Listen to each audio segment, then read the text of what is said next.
안녕하세요. Today I'm going to make a video telling you how to memorize Korean vowel sounds easily and effectively.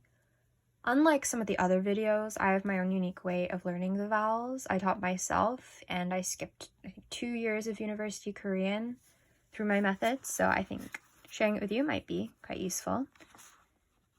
So we have 4 different categories. They all behave differently, and we then have 6 base vowels. And from these 6 base vowels, we can create all of the other vowel sounds in Korean. So this should make it much easier to memorize in combination with other resources you have available. I particularly recommend finding other Korean words in the Naver Dictionary and trying to emulate their sounds. Let's get started. So we have category 1, and that only has 1 vowel sound. I don't know if you're aware yet, but this is simply a placeholder in the first position. You know, Korean is written in a block. So don't worry about this for now if you're unaware of what it means. It's just silent. And this is the vowel, and it's pronounced E. And it's just one smooth stroke from top to bottom, E. To remember how it's written, it's kind of like a capital I in English. And in terms of a word that approximates its sound, maybe geek, E.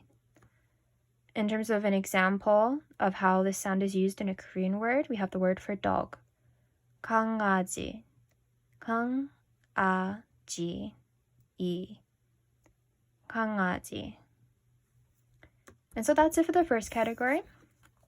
There are a few more sounds in the second, but it should be slightly easier because these two can be made into vowels that behave in a similar manner. So the first vowel is A, and we just saw that in the first category. If you remember the word for dog, 강아지, we have A twice in this word, as you can see here. A, 강아지, 강아지. To approximate that sound in English, something similar to the A in cat. And then here, aw, aw. A Korean word with that sound is songham, which means name, and this is slightly more formal. Songham. To approximate the sound in English, perhaps the O in the word song. O, songham. So the reason I've grouped these together is because A and O, when you combine them with other strokes, when you add stuff to them, you create vowels that behave similarly, and in these two circumstances actually are pronounced the same. So one rule to bear in mind is that when you take A or O or another vowel that we're going to learn in category 3, we get a Y sound. So this is very important and makes it much easier to remember. So let's take A, and then as you can see here, the only difference is this line. But as we learned in category 1, that's pronounced E. So how does this change the sound from A to this? We get E, E. And this is pronounced the same way. And all we've done to O is add the E and get E.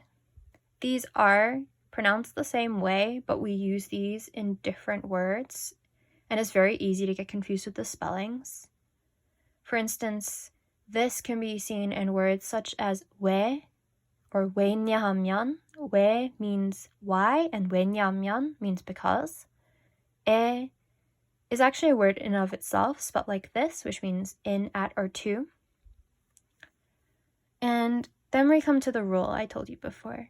We add the small stroke to the side. So in A, we add it here. In O, we add it on the inside, next to the other stroke. And we get this Y sound added to the A and the O. So we get ya and also ya. And then yet again, what we can do is we take E and E, and we use the same rule. We add a small stroke in the center of E. Then we can add another stroke in here next to the other one for E. And we get a Y sound added to E and E. and we get this. Yeah and yeah. Then let's look at the third category.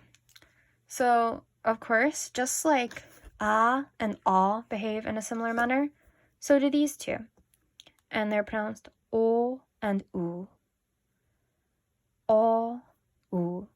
We can see this vowel, o, in words like 오징어, 오징어. And that means squid. So a lot of new learners of Korean get confused between this sound, o, and o. So this word will be a great word to use to try and distinguish between the two. 오징어. I think it's quite fun to listen to. 오징어. And it's kind of like a soft O sound. So then we have u. U. And this is a soft U sound. We see it in Korean words like the one for milk or uyu. U. U. And the rule we need to know for these two base vowels is that if we take either one and we add another vowel, as you can see has happened over here, apart from the last two, we really should just forget the original pronunciation and treat it as a W sound.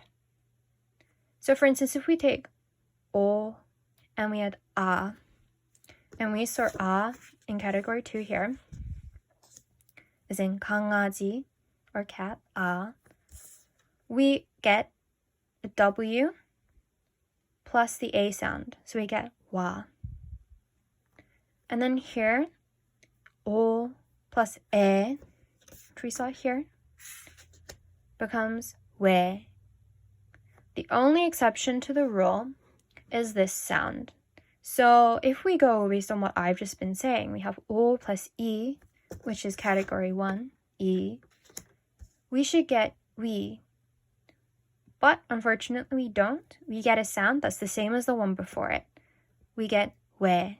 And you'll often see it romanized like this. And an example of a word this is used in is something like 외국인, a foreigner, or 외국, a foreign country.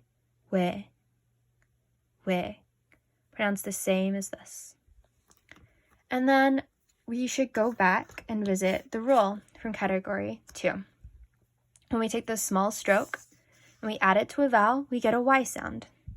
So we take O, we add the small stroke here, and we get a Y plus the original vowel, yo. Then we can look at U as in uyu, U, the soft U sound. We take the U, we add A, becomes a W, and we get wo. And you'll see this in words like 반가워요, 반가워요, wo. And that means nice to meet you. 반가워요, wo. Then we can take U, add E, which we saw here. E from all with the added E. And we get we. Then we can take U and add category 1 E, and we get we. So this does follow the rule, unlike this one. We. Then U plus the rule from category 2 regarding the Y sound. We just add that small stroke and we get you. As you can see here. Uyu. And then finally, the simplest category of all, we have two sounds that can be made and just one base vowel. Often see it romanized like this, and it's pronounced And the only other sound we can get from it is ui. This is a diphthong. This is slightly more difficult to pronounce. All you need to know is that you are taking the sound and the E from category 1, and you're combining them, pushing them together, and trying to create a new complex vowel. I'll create another video on this if it's helpful. It's ui. We see this in words like uimi, meaning meaning. And also for the word for doctor, 의사, 의사, 의사. It can also be pronounced like 왜, but not always, and that's a preposition, so best just to learn it as 이 for now until you become more advanced in the language. So just to end the video, I wanted to go through the sounds once more with you. 이, as in 강아지, 이. As in 강아지, again, At the E, 에. At the small line for the Y rule, 야. Take 에 at the small line for the Y rule, 예. As in 성함, for name, Add 이, 에. Pronunciation's the same. Then, at the small line for the Y rule, 야. 에 plus the small line for the Y rule, 예. Pronounced the same way as this, 예. Category 3, these two base vowels, 오, 우. 오 as in 오징어, 와, taking the O plus the A from category 2. Then 왜 and 왜, because this one doesn't follow the rule. And then the Y rule at the small line, 요. Then we have 우 as in 우유. We have 우 plus 아, 워. 우 plus 에, 왜. Pronounced the same, just used in different words. 우 plus 이, 위, which follows the rule, unlike this one, which sounds the same as this, and this. And then finally, the Y rule again. 우 plus the small line becomes 유. And then category 4, 우. And to give another example of how to use this, we might see it in a particle like or in a word like 우스스, which means kind of like scary. And then we can create a new sound from adding the E from category 1, and we get 위, as in 의미 or 의사 for doctor, and 의미 for meaning, 위. So I hope that was helpful. I definitely think that if you treat it in this manner with the different bases and then treat them within the categories, changing them in a similar way based on the rules I showed you, it'll be much easier to memorize. But let me know what you think in the comments below. Thank you for watching.